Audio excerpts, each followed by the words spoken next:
Welcome to Generation Hope, a podcast by connect.faith. I'm Cali, Bronkema, and this season we're focusing around the theme of identity. I'll be having conversations with a wide variety of young adults with the goal of building empathy and understanding between communities.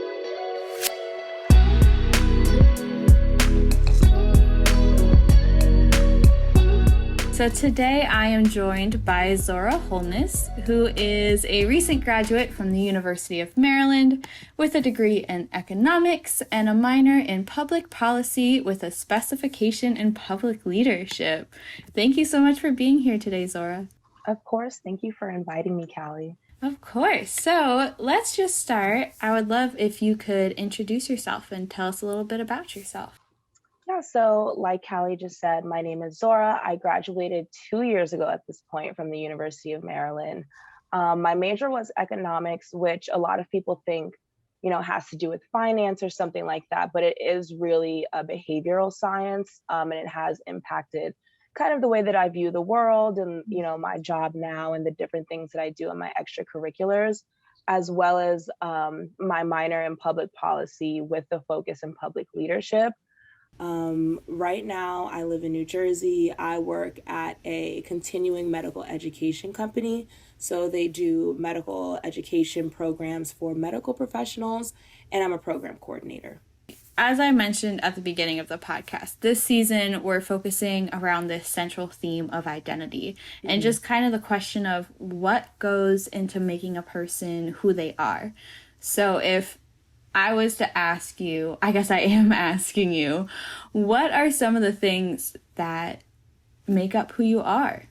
Well, of course, there's some of the obvious things, like when you first look at me, there's the fact that I'm a Black woman. But there are other things, culturally, my family is from Jamaica. My entire family, I have 8 aunts and uncles. They were all born in Jamaica, and my family still holds on to that culture a lot. But still here, I was born and raised in America, so I have that kind of like American identity as well with that underlying Jamaican identity. And then there's your socioeconomic status as well. I don't know what I would classify myself because as a recent graduate, I'm baroque. But, I still live at home where I grew up in New Jersey, and I would say it's kind of like a middle class area. But I am surrounded by a lot of diversity and socioeconomic status, race, etc., and all of those things. So I would say those are a lot of the things that go into my identity, like the obvious things. But there's also just like my interests and things like that people see a Black woman and they may assume she's interested in this kind of music or this kind of media or this kind of whatever, but that's not necessarily the case. People don't assume that I'm a huge nerd. Like, I love TV. I love comic book movies. I love philosophy, those kinds of things. So I think those things help define my identity as well. I like how you said it's kind of like the way the world sees you, and then the people who actually know you, who you are to them. Can be different. I think, with identity, we talk about the obvious things, like I said, but people like to assume a lot of things about how, especially I think as a Black woman, they assume a lot of things about how I'll behave or, how they think they should interact with me based off of my identity. But I'm like, there are so many other things that go into being me, that go into being Zora, not just my race, gender, socioeconomic status, bisexuality, etc. So. Yeah. When somebody comes to you and those assumptions are really obvious, per se, just in the way that they talk or like behave around you, how do you react? I guess you could either say, how do you react outwardly to them? Or like, how does that impact your mental health? So when people make certain assumptions, of course, it depends on the kind of environment that I'm in. Right. So, if I'm out and about and a non-Black person comes up to me and, they're trying to speak slang or trying to speak an African-American vernacular, which, by the way, a lot of people use African-American vernacular not knowing that they're using it because it's so popular, especially online. I think online has made it so that people have a lot of access to Black culture, arts, the way that we speak, and it becomes popular because, you know, I think a lot of things that in Black culture are what's used to, you know, drive society, whether it's the arts, whether it's money, etc. So a lot of people will confuse the way that we speak African American vernacular with internet speak. But anyways, if it's in a social environment, I'm like, whatever, I'll be like, we're not friends. Don't think that you know based on my identity how to communicate with me or what my interests are. You can speak to me like a normal person, like you're just going up to any other person, and not in a way that it's alienating and it feels like you're seeing me for my race and my gender. But when it's in a like a business environment, like work, it's a little bit more difficult to navigate because that's your place of employment, right? And that's a place that you have to go to every day or whatever it is. So it is something that's hard to navigate when people either assume things are about you, or as a Black woman, I found myself assuming that people are going to assume things about me. Like, I think I can admit that. Or just thinking if I'm in a space where I'm surrounded by a majority, I'll just use an example. My first job out of college, on my floor, there were 200 people that worked on my floor. There was one other Black girl, right? Out of 200? So, yeah, out of 200. There was one other Black woman. And I went to a university where we had such a strong kind of like Black consciousness. There were a lot of us and we were a close-knit community. And so it definitely was a change. And it's funny, me and the Black woman instantly became friends because I don't want to say it's because we're Black women, but, you know, there's just certain things that you get a lot of times when you come across shared someone. Experiences. Exactly, a shared experience. And the entirety of my floor outside of that was white. And a lot of them went to universities where they were in like fraternities and sororities and stuff like that. So they shared a lot of the same culture, and it was just so completely different from my college experience and her college experience. So Black people have to face this kind of, I don't know, in a way, it's like we have to assimilate to white spaces a lot. And I don't think non-Black people realize this. A lot of times when we're moving through the world, we're in majority white spaces and we have to assimilate to that space. I don't change who I am. I don't pretend to be a different person, but I may not be as comfortable, you know, or I may not share certain things about myself with you, or, you know, maybe I won't bring for lunch the Jamaican food my mom made because I don't feel like explaining what curry goat is, you know, or what oxtail is, because, you know, it's so completely outside of what they're used to. And yeah, so it's just distancing in that way, I think, when you're of a certain identity and like navigating through those spaces. As for mental health, you know, I don't let being in majority white spaces impact me too much. It is hard to do, I will say. But mental health wise, for me personally, I think when I was at that first job, not being around other people that looked like me did weigh on my mental health, and it was part of the reason why I ended up quitting that job. Or, you know, if I'm in other spaces where I find myself surrounded by majority white people, it does get hard because it gets hard to not be able to share the entirety of yourself without feeling like you'll be judged or without feeling like they'll get it. And there's just certain cultural norms in majority white spaces that I've noticed that, you know, you just, like, I wouldn't be able to speak up as freely. It is hard. It's hard to keep parts of yourself out of your space when you're not with people that look like you or interact with you or people that can make the correct assumptions about you. It sounds tiring. It's very tiring. That's true. Yeah. It's like, very tiring. You're describing kind of making sacrifices. Like you said, I'm sure I've had your mom's food. It's very good. And those people are missing out. But it sounds tiring to have to be thinking about how can I make the people around me more comfortable, because it'll be maybe even more exhausting to have to constantly explain myself than to just assimilate to their expectations in a way. Yes, exactly. And it's unfortunate because I don't want to say that, I don't assimilate in the way that, I try to speak like them or act like them, but Right. I sometimes you just would rather not speak about things, like, and all of my friends know I'm an extremely outspoken person. I'm very opinionated, but that was one of those spaces, like when I'm surrounded by people that I don't even think, when you're the one Black person in the space, you kind of carry the burden of being that person who speaks up for, and not just other Black people, who speaks up for other cultural groups, other sexualities, other just like a lot of different things, because especially as a Black woman, we're kind of like at the bottom of that social stratification, whatever. And so it's always our group that's speaking up for, insert a cause, and there'll probably be a black woman behind it supporting it.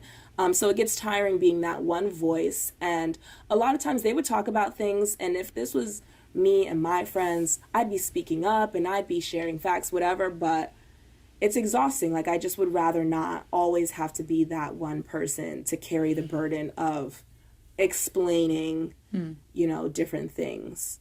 Right.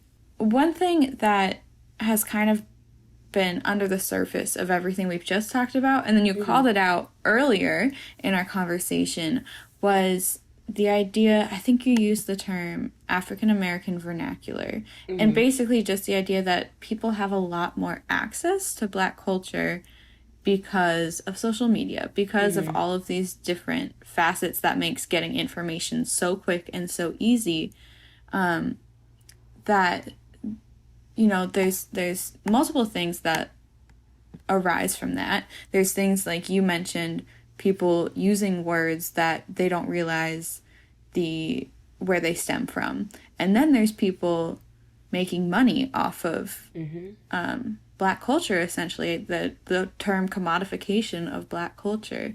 I was just wondering if you could offer any comments on all of that. Yeah, this is actually a topic that I talk about a lot, because Black people, especially, and it's not just Black Americans, but if we're thinking about America and how strong Black culture is, Black people have a Black identity here. We were taken here, and all of our various cultures from various countries and tribes, etc., in Africa kind of mixed into one, and mixed with this American consciousness, and it created Black culture. We have a very strong culture: music, fashion, arts, etc. And it's always been exploited. Black people's ideas have always been kind of whitewashed. Our stories have been whitewashed. Our music has been stolen from us. Our art, our fashion, etc. Those have all been stolen from us. But now we live in this age where, we have social media and everybody can see everything.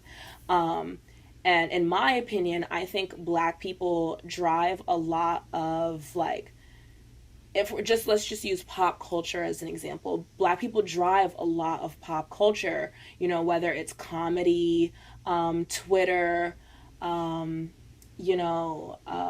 TV shows, movies, etc. We drive a lot of that, and I can't explain to you what it is about this weird connectivity that Black people across the country, the states, the world have with each other. What this shared common experience is.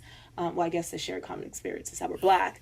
But there's so much diversity to Black people across the diaspora. There's Caribbeans, there's Africans, there's various places in America that we're all from, but somehow we kind of share this consciousness, and we share it online, and we're speaking within our communities, or we're just generally speaking online, and everybody can see that, and everybody can grab from that at like lightning speed, like they haven't been able to do before. And just with everything, how quickly social media moves, it's hard for people sometimes to realize that what they're saying, what they're wearing, what they're watching, how they're speaking comes from Black people or comes from Black culture. So I can admit it is hard to say that, because a lot of jokes, for example, come from Black people online, because Black people joke about everything for some reason. Gotta find some humor in life. And those jokes then drive the jokes that companies will take them. Or recently I've seen a lot of companies online, speaking in slang or speaking casually on Twitter, TikTok, Instagram, etc. People just using words and phrases that they just attribute to the internet because they saw it on the internet.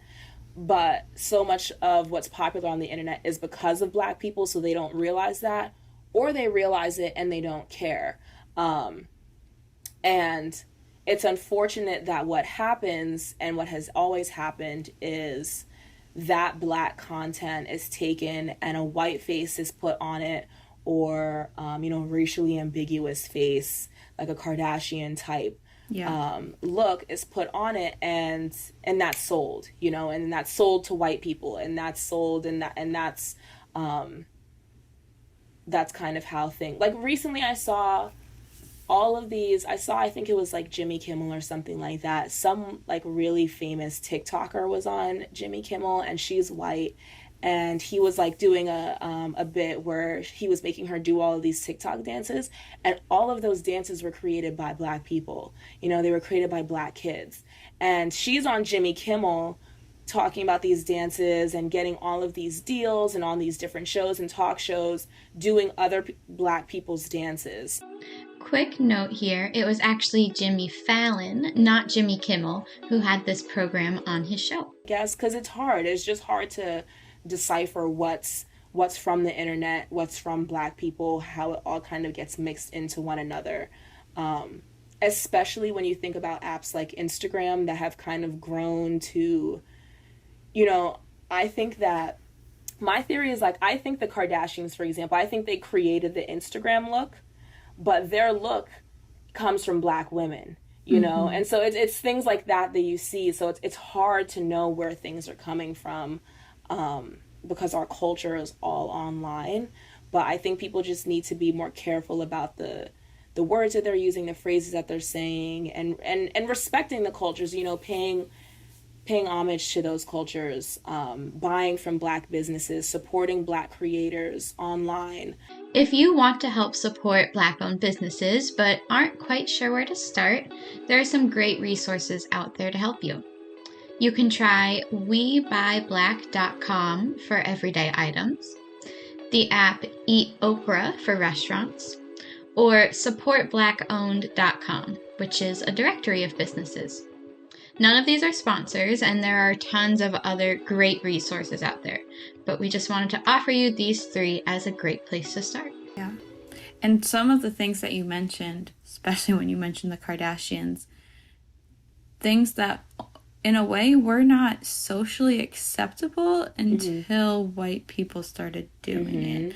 So when I think of the Kardashians, I think of them when I think of the trend that started of people being more attracted to body types with bigger behinds and more curves.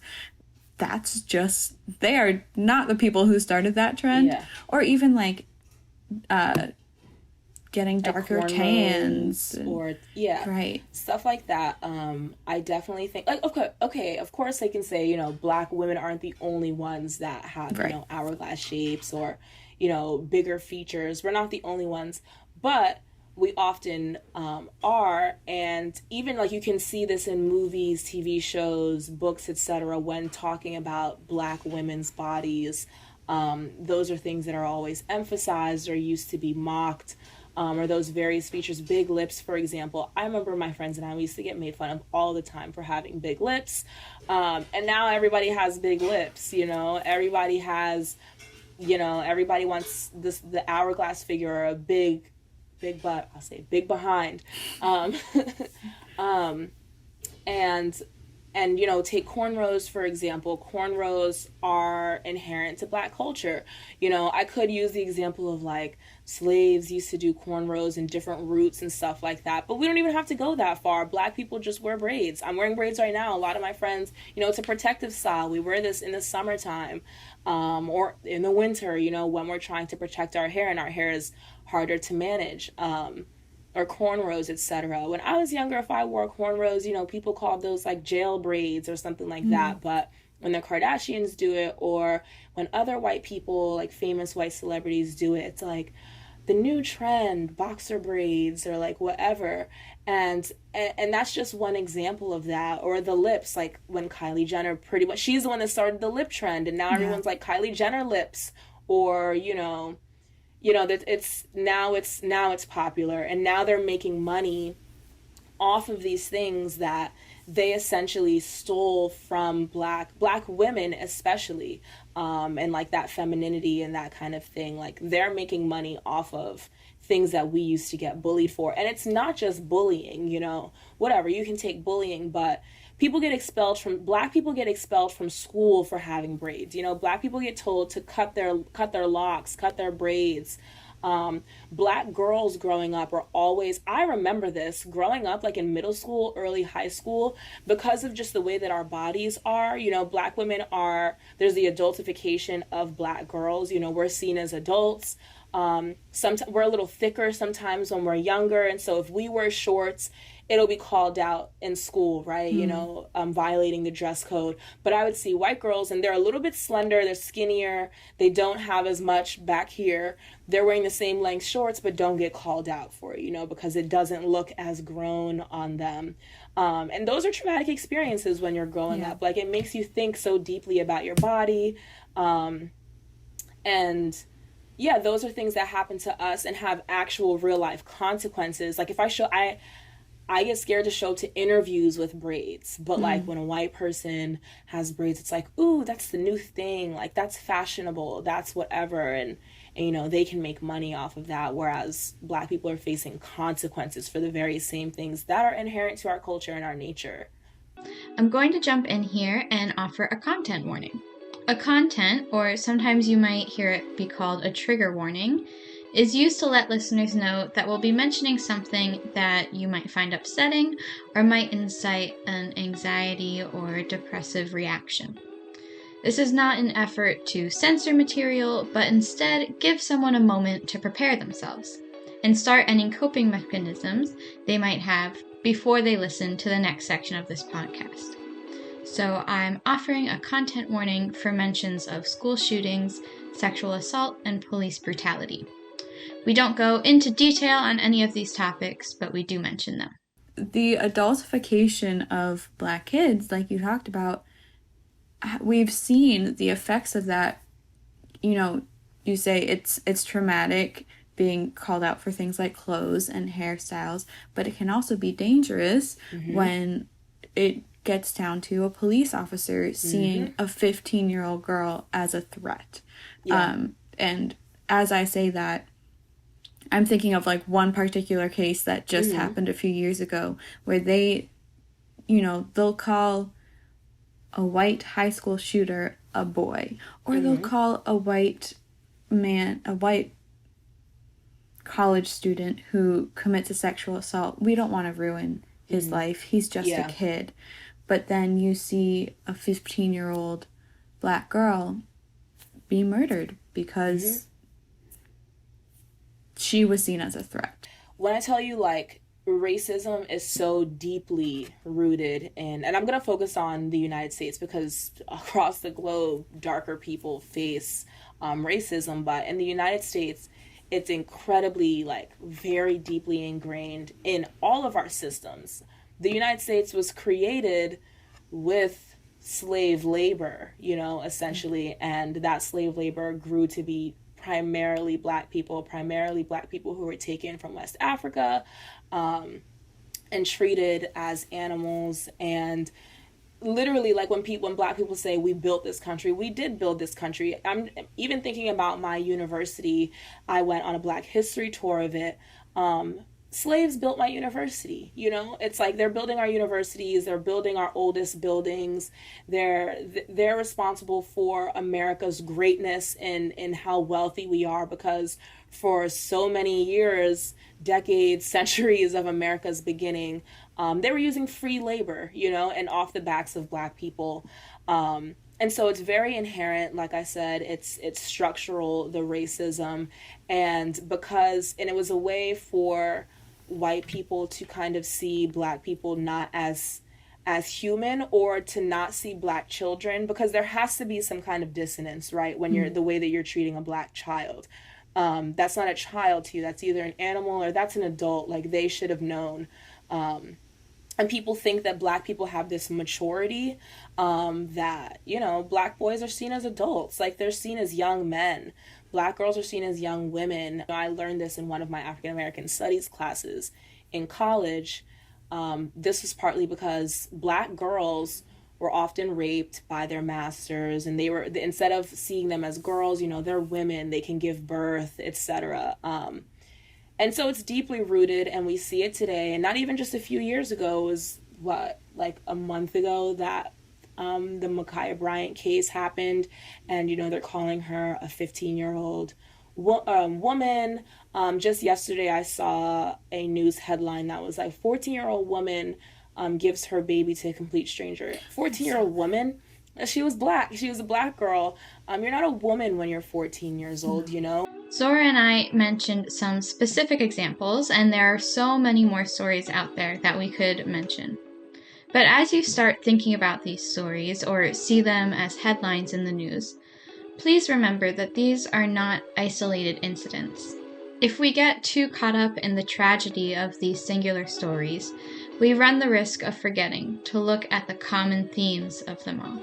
And this is me throwing more of my knowledge from my African American studies class at you. You know, white girls are seen as, they're often infantilized, you know, or they're seen as, they're victimized a lot of times. And then you see that play out too with, you know, people call them Karens. You can use the word Karens, but that's just like the way that we view white women. They're always kind of seen as victims, and allowed to be infantilized and allowed to be girls for a really long time. White men, grown men, are allowed to be boys for a really long time. I mean, look at the way that people talked about Kavanaugh and, you know, Trump's children. Those are grown men, but they were seen as like, that happened in their youth. Should we not allow them to continue to grow from here? White people are always often infantilized, while Black people are. There's the adultification of Black people, and I think it's used as a way to, for white people to feel comfortable with how they treat Black people. And it has dangerous consequences. It's not always just like, oh, you know, you get called to the principal's office for your shorts. It's, you can get killed by the police because they don't see you as a girl or a boy. They see you as a man, or you could be sent to adult prison because they don't see you as a child. They see you as an adult, a fully formed adult, you know, capable of making adult decisions. Yeah. It's really disheartening. So many things in this world are very disheartening. But how quickly it can turn into, like you said, a visit to the principal's office turns into the cops, and it just escalates really quickly.